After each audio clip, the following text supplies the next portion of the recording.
Knife handling position and hand grip shifting. Power grip, oblique, quarter oblique, power extension, oblique extension, yung dagger position, back shift, back shift,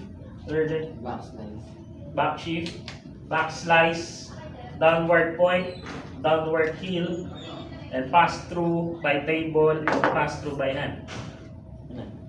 In the shifting of knife and handling.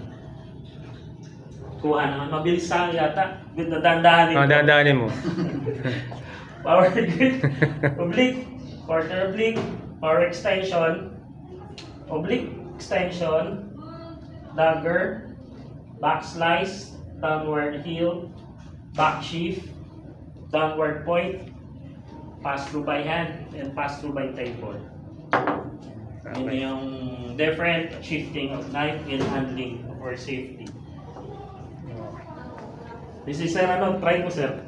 Sir Roger, naalala mo pa ba? Kasi sa slow, ako rin niya for fundamental of knife. Kasi kailangan natin to. For the safety purpose and shifting, paano natin i-shift pag yung workload natin, nandiyan na sunod-sunod na. Kasi by seconds, within 8 to 12 seconds, may dumarating na karne. Pag nasa abroad. Kasi sa atin naman dito, bira na ako full traffic pag may season na.